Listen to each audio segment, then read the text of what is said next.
Hey everybody, Bandicoot Commando here. Welcome back to Jak 3. Last time I showed off a lot of the secret stuff, really. I showed off the scrapbook, the mega scrapbook. I looked at the models and let you guys hear the things that some of the characters would say. It's really funny and amusing when they do that, but really okay, hold on a sec. I got to do something real quick.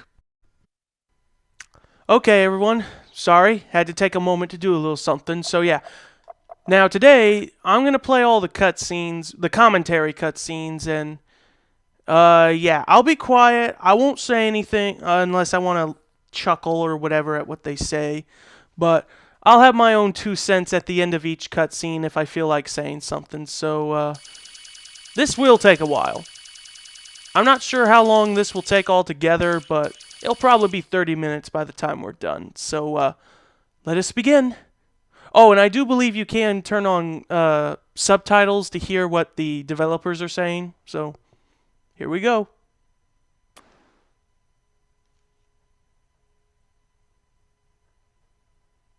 So this is the beginning of the intro movie for Jak 3, and in the intro movie, obviously it's important to establish the setting, the wasteland. It's important to establish the characters, and also important to bring everyone who hasn't played Jak 1 and Jak 2 up to speed with the story.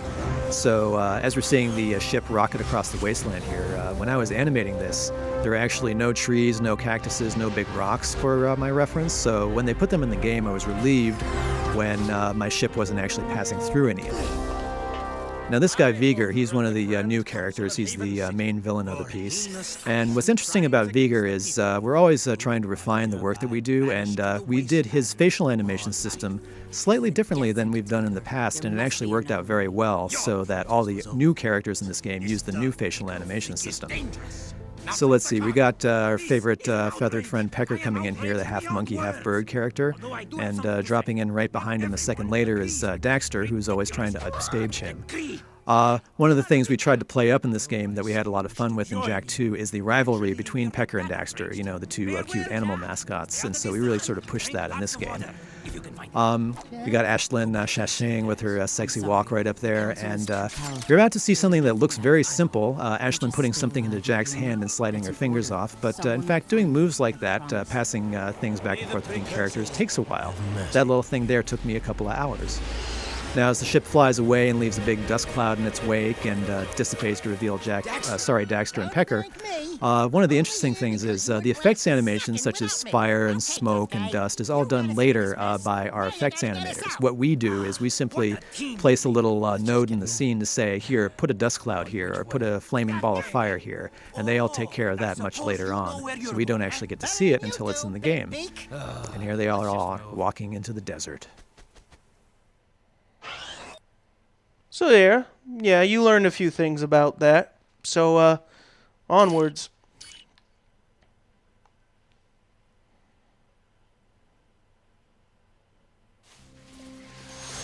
This scene is a really good example of just the collaborative process at Naughty Dog. So many people had their pieces in the puzzle to make this whole scene come together. Jason Martinson was the animator. Also, Mike Fadalone did a lot of the special effects animation, which you're going to see in a few seconds. In addition to that, of course, we had Troy Adam doing all kinds of, as you can see, all the special effects with the particles in the background, sort of adding life to the whole battle that's going on. What we wanted to do when we started the story idea for Jak 3 was we wanted to really kind of show the players that played Jak 2 that the world's going to really change. And so right off the bat we said, well, you know, that palace is just going to have to come down because we want to basically show that Haven City is forever altered in this war. Again, this is showing sort of the cross-section of how these scenes were put together. This scene took forever. We really shot a lot of our special effects load early on this one. As you can see, the entire palace comes down in one big giant piece, and that animation took forever. Again, a number of people working on this to make all the pieces come together, and then the magic of the music and sound effects on top of it to sell it. Yeah, that obviously looked hard to animate. This is one of the first scenes I animated. It's your introduction to the Wastelanders, the King, Damus, and Cleaver. Little known fact, if you get the secret orbs, you can turn off Cleaver's cloth, and you get to see his hairy legs and his skid marks. I smell a storm coming. You sure that's a storm you smell, Davis?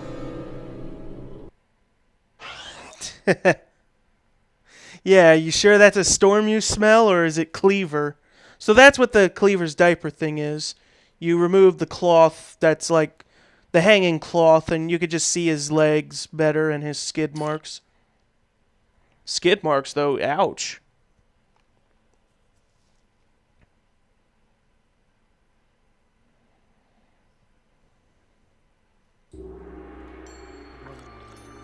All right, so it's our first time back after the intro movie. We get to see Jack and Dax are nice and safe. We also see there's been a wardrobe change, and Jack's gotten a haircut, so hopefully his little hand gesture gets to draw attention to that. When I first started working on this, the stage was not really done at all. They were, in the process of working on that. I did know there were steps, and I knew there were pools of water. So, two things I thought of were bringing Damus down the steps and get them closer together, and also get Daxter to wring out his tail so I can get just a secondary action in the scene.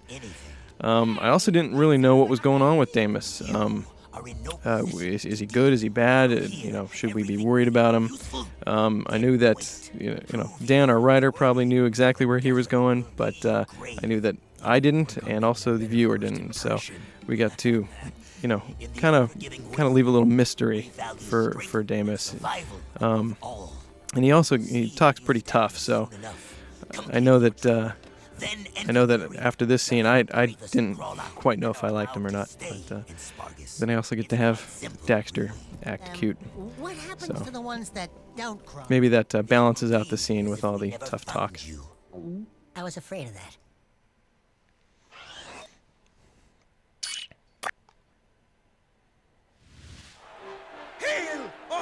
This is a scene showing the battle arena for the first time.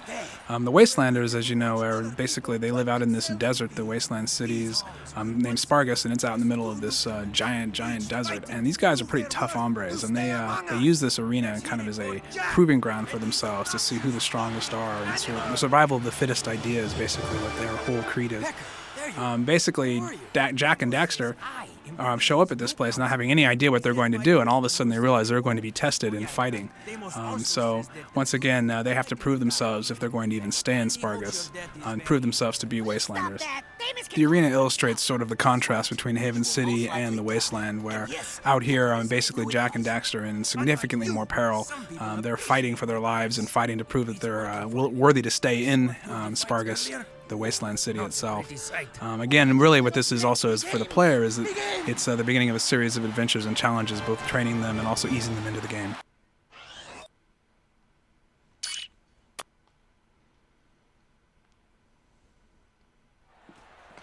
Hi, this scene was a lot of fun. Any scene that has Daxter and Pecker going at it like this is a lot of fun to animate. They're both really fun characters to do. What's interesting is this scene didn't have the gun in it originally. It just had Damus yelling at Jack, but it was decided that he needed to get the gun somewhere in this scene, so we had to squeeze it in there somewhere, and so the toss ensued. You mean you have to fight against actual people? Daxter grabs his face at this point, and that was an incredible pain to do, so I hope you all appreciate that. Right, that's it. I want to be on his shoulder.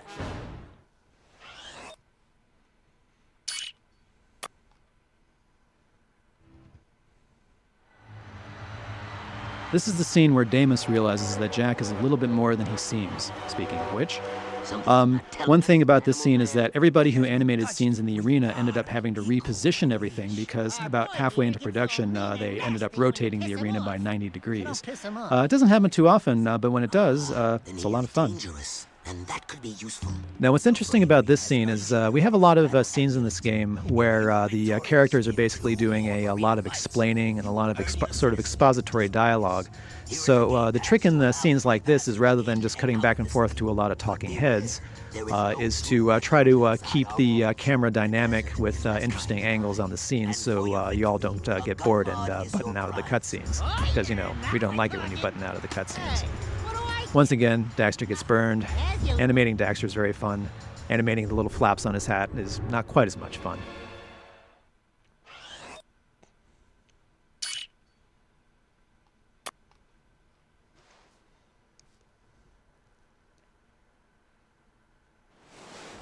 This scene is the introduction to the precursor monk Seem. She was a really challenging character to animate because, unlike all the other characters in our game, she's very subtle in her motions for the most part, especially with her voice.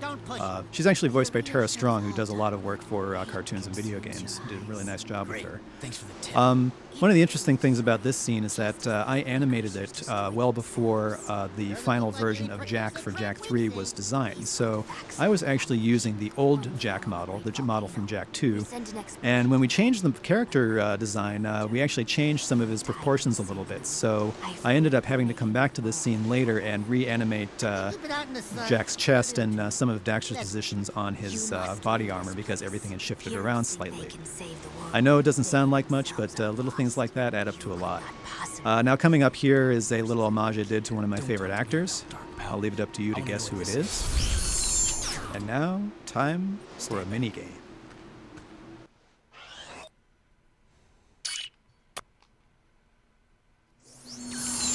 This scene is one of the first times you actually see sort of something alluding to something bigger happening, where this dark satellite is here, and Seem is talking about how it's communicating with something even bigger. Again, we're just trying to foreshadow where this is heading, the story. One of the things that's interesting about creating these animations is, you write these lines, and then an actor will take them and bring them to life at one level and in the recording studio, and we go in and we direct the actors, and it's a lot of fun because the words just kind of spring to life. And then an animator gets a hold of it, and it's just amazing because they really breathe life into the character, and suddenly everything just all comes together, and it just becomes a living, breathing thing. It's quite an exciting thing to watch, really, from the beginning of script and text all the way to the end, when you see these characters actually feel like they're your friends, and you start to really know them, and they seem to feel like they really have energy and life behind the eyes. And then when you add sound and music, suddenly the whole scene becomes much greater than the sum of the parts. It's amazing.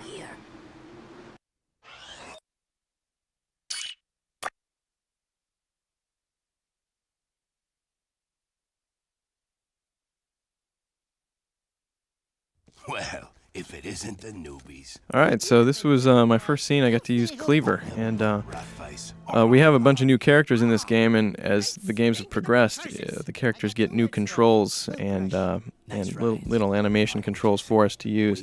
And at this point, they were getting really easy and it gave us a lot more power. So Cleaver had all these extra controls, so I got to have fun with him. His facial and mustache, and he's even got a little jiggle on his belly. But here's another character we don't really know much about, if we should trust. The Wastelanders seem to be kind of shady, so I had to kind of try to play him that way. And since he also references putting Daxter on a barbecue and having him for a snack, I knew that was not a friendly thing to do. But yeah, he's a fun character. One thing I can do, it's race.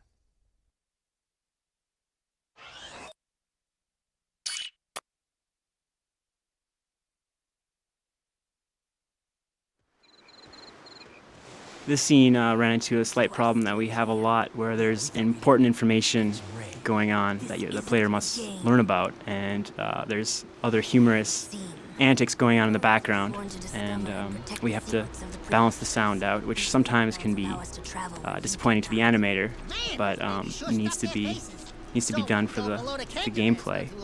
This was a fun scene to do. I got to abuse Daxter, fling him around. I love doing that. And here he comes again. On his way back, he'll be hammering away at the lizard, trying to get out of its mouth. And Baruch Baruch, some mumbo jumbo, which means spit out little orange lightning.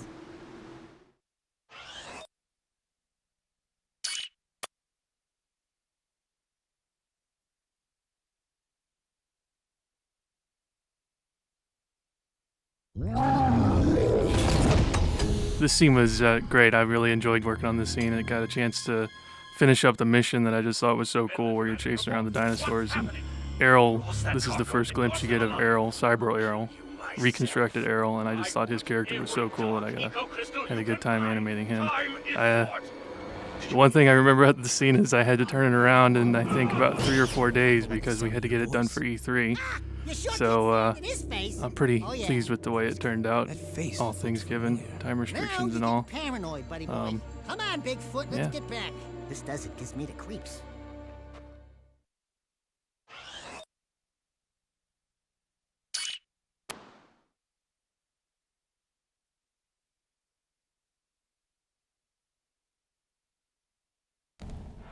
So this is about the funniest scene I got to work on. It was a lot of fun just with Dax and Pecker jabbing back and forth and try to get as much personality and comedy into it.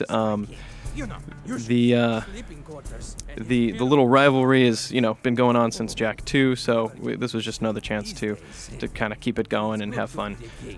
With all the serious scenes I got to work on, this was nice to have just a little lighter moment. And then with an off-screen gesture that really gets Pecker going. And then we get to go into a little of the softer side again with Damus and his furthering relationship with Jak. So this was just an overall fun scene to do. And we go on to the next scene.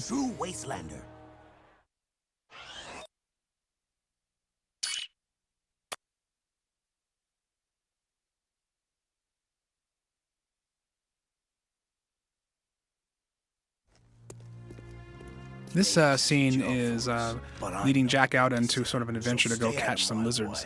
One of the things that's really interesting about cinematics in video games is really they have to do triple duty. We have, obviously, first and foremost, we want to entertain. We want people to be excited by what they're watching, and it should be funny if we can help ourselves. But also, we want to move the plot forward, so it has to have some reasonably expository stuff telling the player how this the story is moving and the arc is moving. But third and foremost, and obviously probably the most important, is we want to tell the player what to do. So basically, in a very short amount of time, we're trying to do quite a bit of stuff to make the scenes actually work as we write them and as we record them and of course animate them, trying to emphasize important pieces. So this is an example of him being sent out, and it goes through a whole sequence. And this is where Deimos for the first time is really kind of reacting to Jak as a father in the sense. He's almost like trying to take him under his wing. There are some strong paternal instincts going on here, and it's very new to Jak, something he hasn't felt before. So.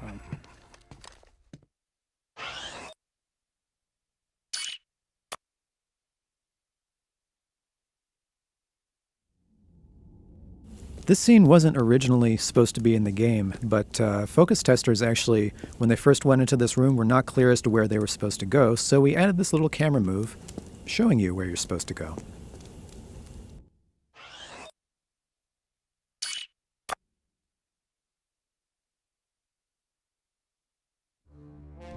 This scene takes place once you get to the top of the temple. Jak and Daxter are talking about how they're going to get across and get to where the precursor monks have already been. What's probably most interesting about the scene from a behind-the-scenes standpoint is that the camera, the way we do the camera here is just one camera that moves by a single frame to insinuate the cut that you would see in a movie. But what made it a little more difficult was that I had to have a separate camera for the ground shots and a separate camera that was actually affixed to the glider that they're going to get into in a second, and that just added a little bit more to the difficulty of the scene.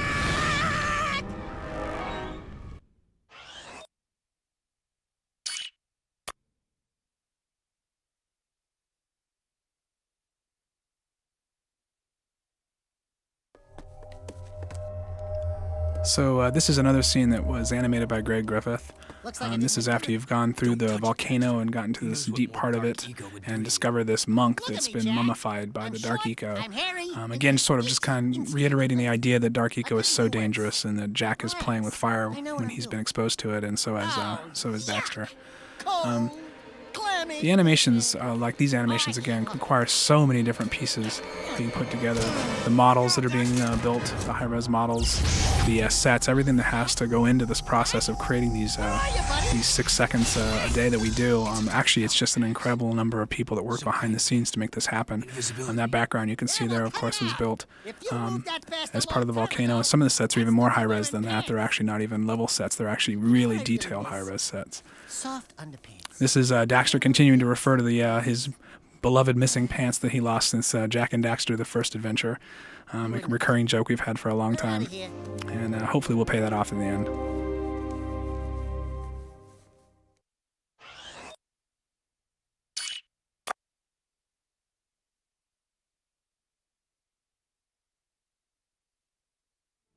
Just to give you an idea of the process, this scene is about 30 seconds long, which took an animator about a week to complete, a week of a lot of long hours.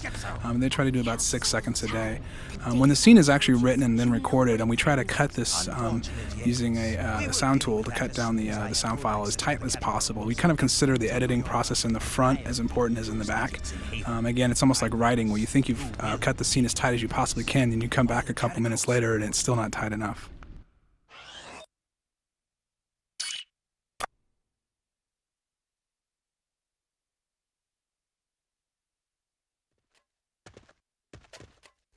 Isn't it time for you ankle biter? This scene right here was a lot of fun to do. It just gave me a chance to use Jack and Daxter together and have them be kind of like a buddy-buddy type thing, where Daxter's actually picking on Jack. So you get to see how good friends they really are.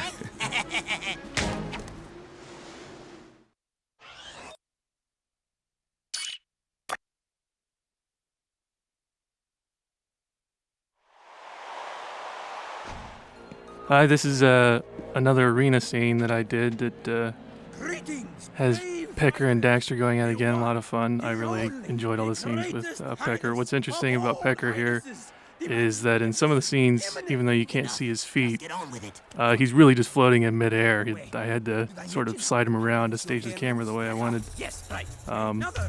So hopefully that's invisible to you guys, but it was something that had to be done. That's it.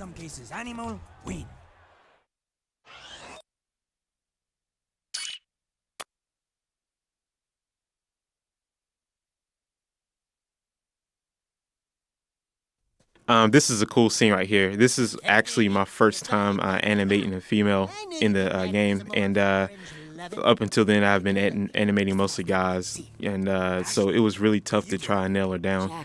And she's really sassy. She has a lot of attitude, so I just try to put as much of that in there as possible.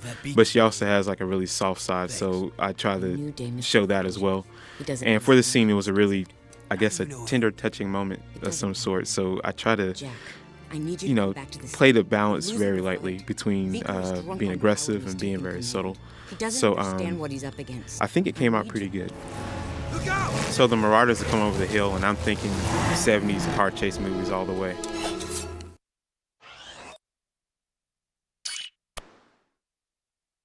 Okay, so I got a little bit of grief over that little bend into the Hellcat so she can get Jack's hoverboard out.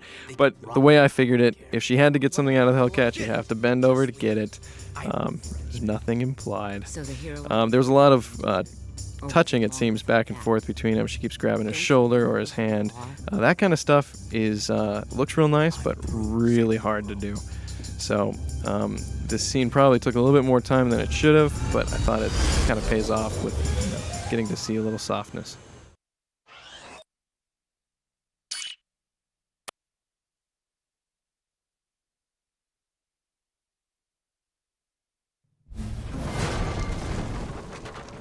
So we've just entered the intro to the mine boss fight, and this scene was the longest scene I had worked on at the time. I think it clocks in close to a little over a minute, and it was really cool to get to work with a scene that had more exposition, where they get to find out more about the story.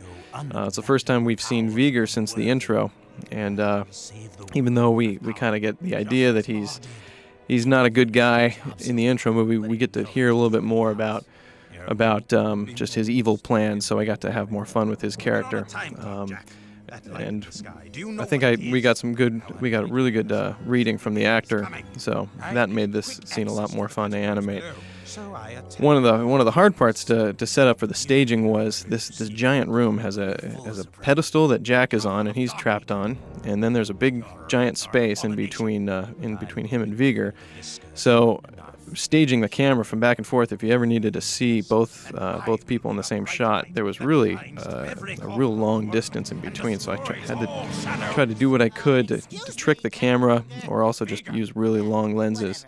So you kind of get to use certain film effects or film techniques to try to compress space. And here's Daxter going off on his little fantasy of being surrounded by women, which does not go well with Viger. I know we tried to use this joke a couple times about him getting his name wrong, so I thought that was kind of fun to work with. I think it happens again later on in the game. And here we go.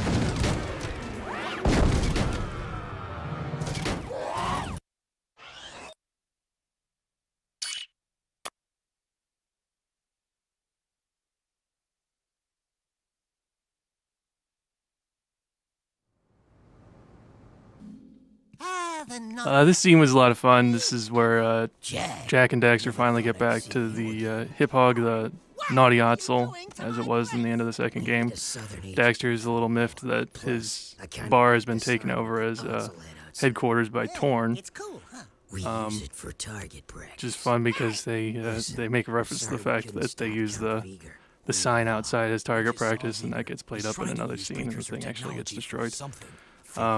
This is also where you get the first hint that Viger is probably behind what's been going on with various doings in the game. And at this point, Torn is talking about how they're going to be attacked by the blast bots. And the blast bot pops up here as a hologram, which was a little bit of work to do. It was really adds a lot to the scene, I thought, but it was a little bit extra work.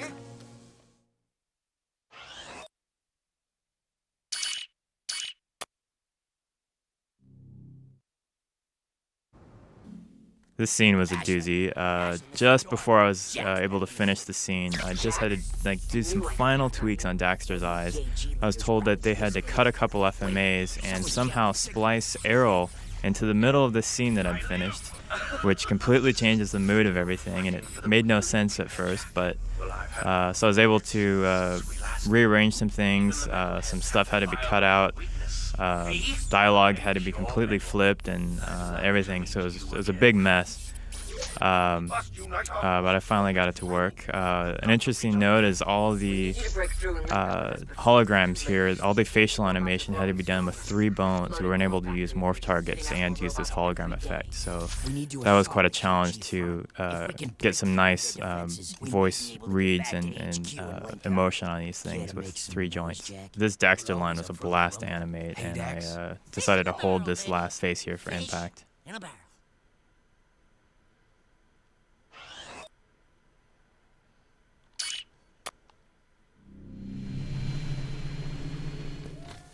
There's a really funny story behind this scene, but I really don't have time to tell it.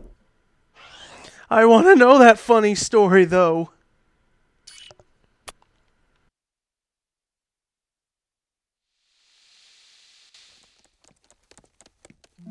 This was one of my favorite scenes to animate. I got to do character interaction with Daxter and Tess. Certain body parts pressing up against one another, some hugging, and playful animation. And of course, it has chicks with guns, which everybody likes. She gets to lug around this monster gun, which is scaled down about 70% of the size it really is in the game for Jack. Otherwise, it was absurdly huge, which is only funny when Daxter holds it. It's a hobby. And here's their shocked response to their skills. And some more flirting between the 2 lovebirds.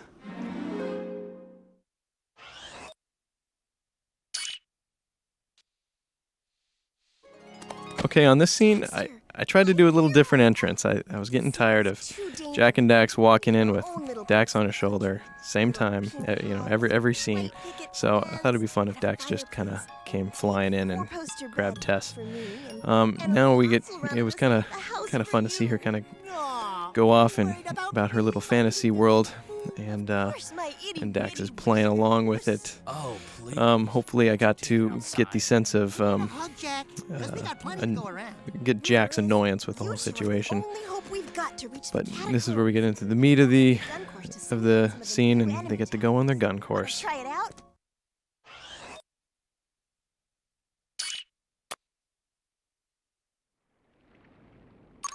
So this scene was actually a lot of fun to animate, especially with all these dynamic camera moves and the Naughty Otzel blowing up. And hopefully the humor of the Naughty Otzel statue blowing up distracts you from the fact that there's no reference to the Dark Eco that you just rescued.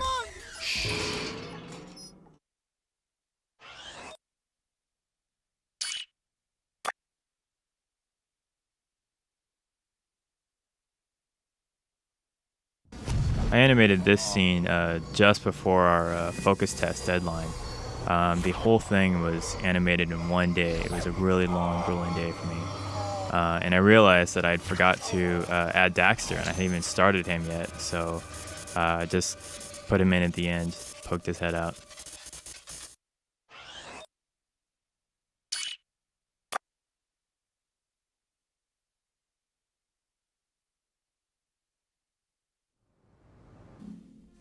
This is the first scene I did in the game. I think Torn is actually one of the hardest characters to animate. The way he comes across is very cool, calm, and collected, but occasionally he'll let out a little aggression or some anger of some sort. And I think those are one of the more exciting times with him. But it's cool to play that balance between cool and rage.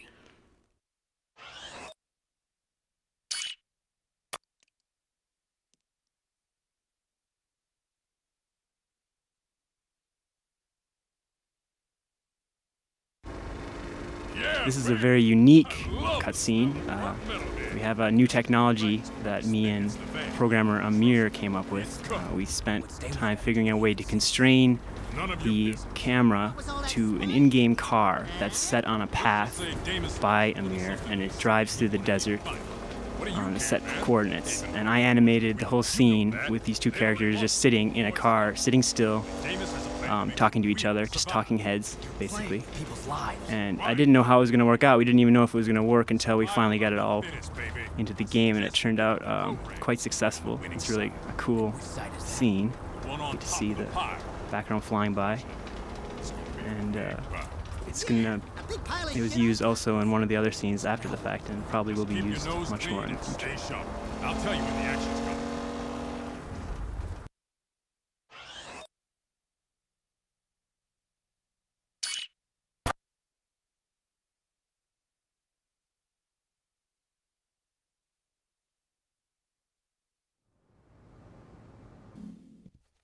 We may have a way to reach freedom. This scene right here was really fun because it was my first time to get to use Jinx, and this is the first time, his first speaking role in the game, so it gave me a chance to really kind of think about what I was going to do with him. So he sounded a little bit like a gangster, so I tried to add that into it a little bit and trying to make him seem kind of really slimy and a greasy type of character. So it was a lot of fun, and I got a chance to do some more gags with Daxter and the cigar and things like that. So that was a lot of fun as well.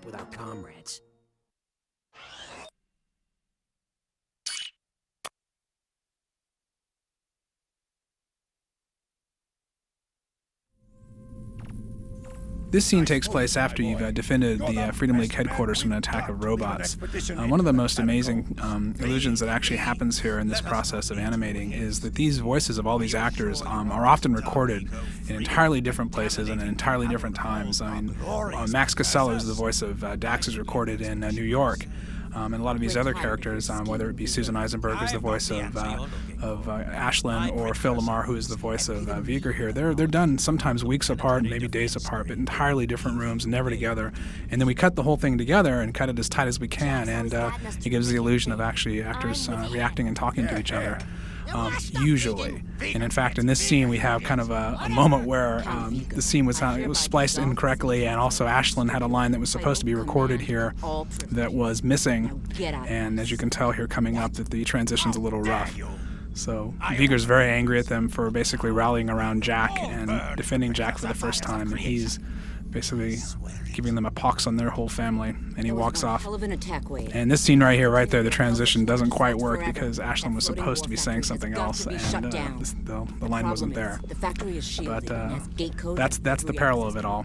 But generally speaking, most of the time when you actually cut these things, it all feels like it's all happening right in front of you in real time, which is kind of the beauty and the magic of it all. So here's Pecker talking.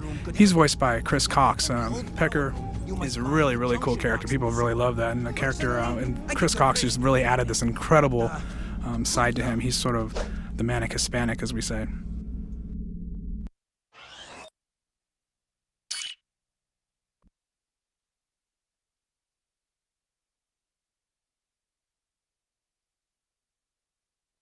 This scene really is a great demonstration of Jack's inner struggle. Who am I kidding?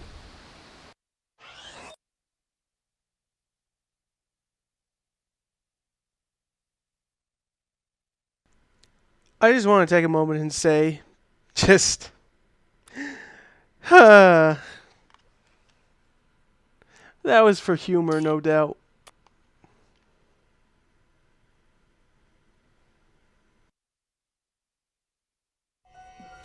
This is the first time that we actually get to see Cyber Arrow.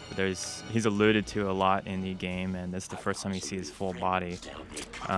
He is the most detailed character we have in this game. He's 20,000 polygons, which I've heard is 10 times more polygons than a full screen of a PS1 game. All the animators are really drooling over getting to animate this guy, so I was really fortunate to be able to work on him during his big I'm gonna kill the world scene. The voice actor went really over the top with this scene, and so I was able to just push all of his action as far as I could. I did all the animation before they added the voice effect on him, and that really punched it up even more.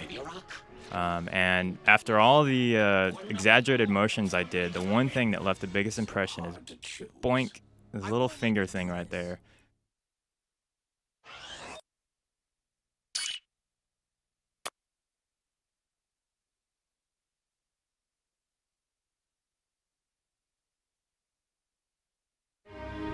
This is sort of the culmination of Seam's character arc. She begins to realize at this point that Jack is the savior of the planet, and begins to open up a little bit to him, and in this case gives him a very, very important artifact. We were hoping to actually have this scene originally, believe it or not, have Seam as a death scene. So if you can actually listen to this animation or listen to the recording, you can hear that her voice is very different, because some of the takes were originally directed as her dying in the rubble. So she's kind of this whisper, almost death. As you can see, Daxter is really funny. He's like my secret weapon. There's an old adage in Hollywood that if you have a boring scene, have somebody run in with a gun. Well, in my case, it's Daxter. I always have him run in. He's perfect. He's my secret weapon.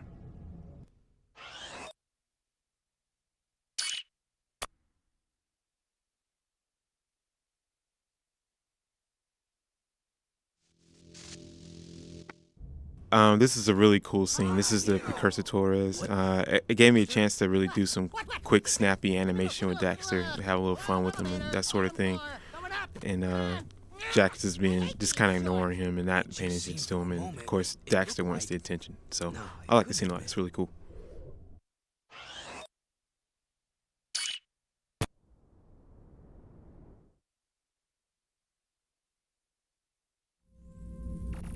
Who knows what Arrow will try to This scene was a lot of fun to work on. This gotta take him out. probably is the only scene in the entire Jack and Daxter trilogy that has Daxter actually arguing to go on the mission rather than arguing against it, so it was a lot of fun to try and kind of do that role reversal, and anytime Daxter goes on one of his long rants, it's a lot of fun. Originally, I had listened to the sound file for this one. I had a lot of plans for different poses and different things that he could do, and then when I got into the scene, I noticed that he had about a 4-inch wide ledge to stand on without stepping on the actual hollow viewer they have there. So I had to try to get the things I wanted to get done without having him roam too far. So, but all in all, this was probably one of my favorite scenes to work on. I actually put myself a little bit behind schedule putting the extra time to this one, but it was a lot of fun. This was also the only scene I did with Ashlyn, who was a nice break from the other men.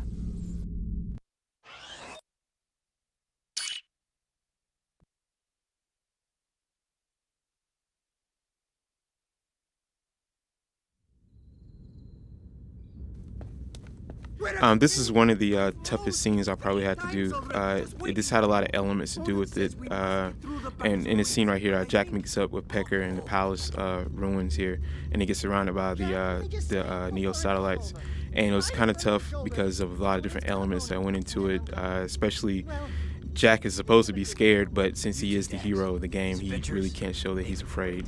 And also, coming up here, you see where Damus busts through the door, and there's a lot of effects with the door coming down and the satellites getting blown up and that sort of thing. And just to put that all together and have it mesh well was a very tough thing to do. But I'm pretty happy with this scene. Let's finish this.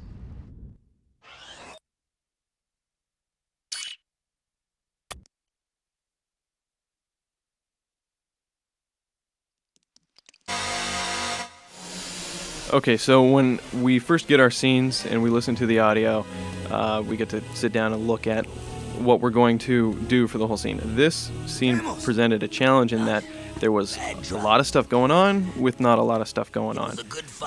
There was, we find out about the father relationship. Damus, slowly dies away, and then Viger shows up, and so what I tried to do, mainly setting up this scene, was just try to figure out the position that they're getting to have this heart-to-heart. I was also kind of constrained by Damus being trapped under a truck, so I couldn't really do a lot of stuff with the cameras. But once I set up the pose, I just really went around and tried to play with all the camera angles to try to get the most emotional response I could, because just the scene is so heavy. That flashback there was actual animation from the kid from Jak 2. And now Viger coming up, he's always really a lot of fun to work with. The readings we get from Phil, who's also the voice of Sig, amazingly enough, are just always great. So, again, we have, them conversing back and forth with just an amount of space in between them. I couldn't really have a lot of action, so I just really had to work with the emotional content back and forth, and just try to play off of that. Okay, so Viger's about to take off, and this posed a challenge for me as well, because Jack's just kind of having to ignore the fact that his dad just died, and then he just found that out, and it was kind of hard to bring the emotion back down to get us back into the game and get us on to the next level.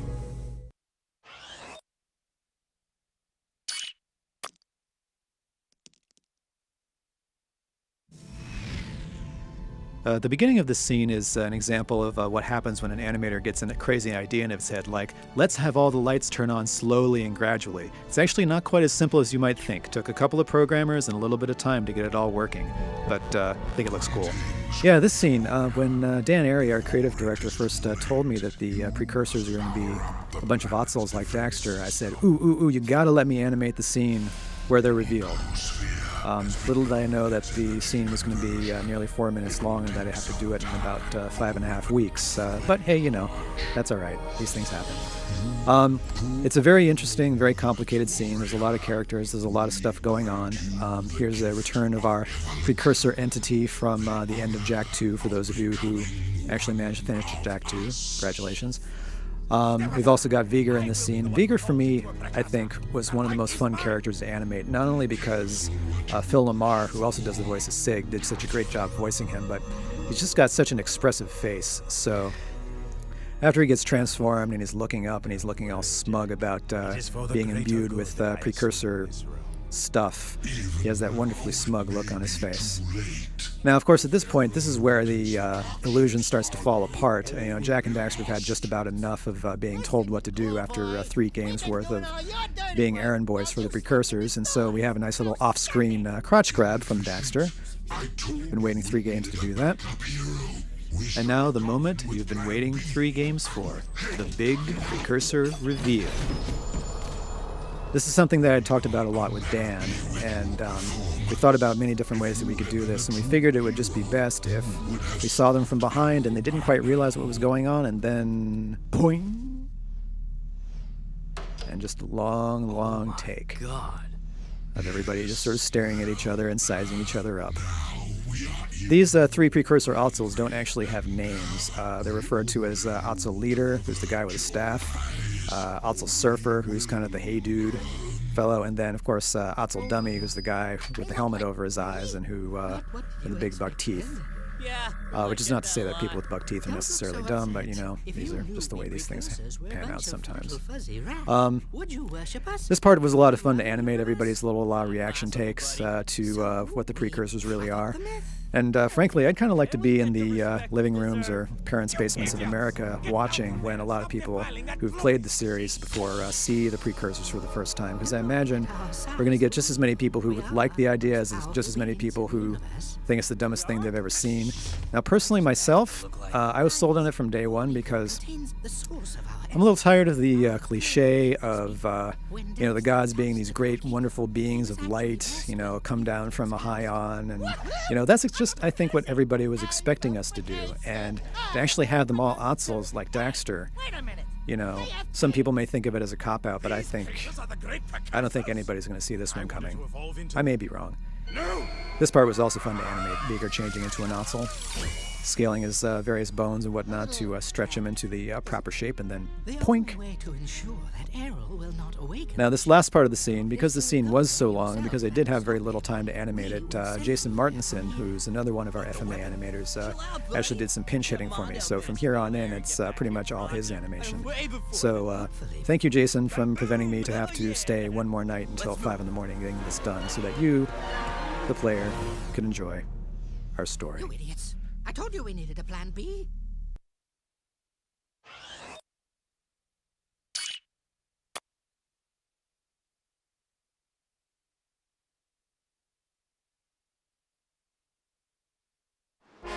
This is a fun one to work on. This is the first time we get to see the giant terraformer. It was the largest in scale creature we've ever done in the Jak and Daxter world.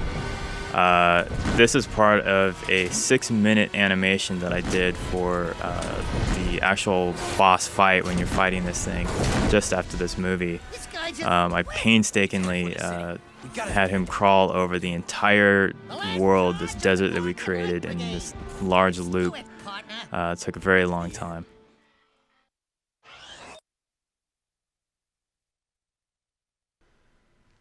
Alright, I guess I was mistaken about its name. I thought it was referred as the Leviathan, but no, it's a terraformer, so my mistake.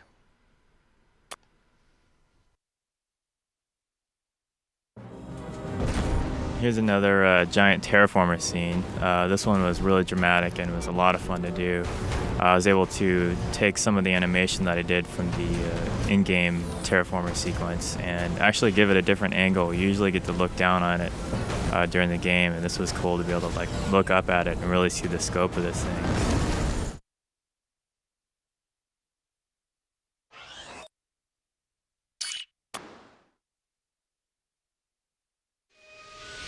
This terraformer was a rigging nightmare because during the animation we kept figuring out new things that we needed to do, have the terraformer come apart, have these wings detach from it, and I was animating pretty much right on Mike's heels as he was rigging this thing. So we had to go back and forth a lot. But the final product worked out really well. The particles and sound effects just really sell this scene, and I think it's really going to be exciting to see it.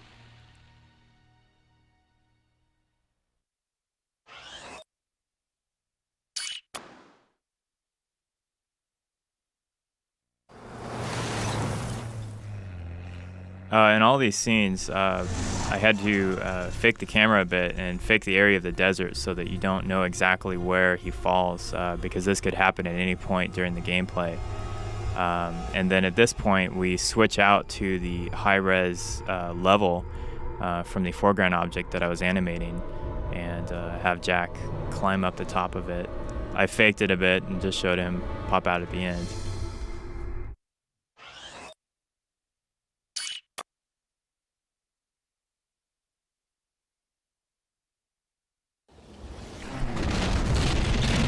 I gotta give props here to Troy Adam for his kick-ass particle work with the wall of sand. This scene had an alternate version. We needed to show some sort of connection between Ashlyn and Jack at the end, and this one here was the original idea, which came up between a bunch of us, and there was another alternate that Neil, I kid you not, Druckmann came up with, where Ashlyn pulls down Jack's scarf. And it was a little more intimate, but this version works just as well.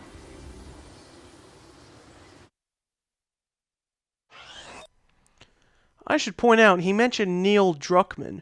Druckmann would later go on to direct The Last of Us with Bruce Stanley, so yeah, actually, this when Druckmann first joined Naughty Dog, Jak 3 was the first game he worked on before he got to do The Last of Us, so it's very cool to hear his name mentioned.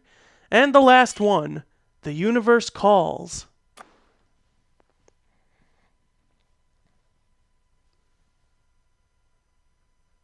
And here we finally come to the outro of the game after a long struggle of many hours of gameplay. This scene is actually rather static. There's not a lot going on, it appears, at least in first glance, but really there's a lot going on in terms of technology. Actually, this scene, for the longest time, we were having a hard time with even trying to imagine doing with all the characters on screen. In fact, if you notice, some of these characters aren't exactly what they might appear to be.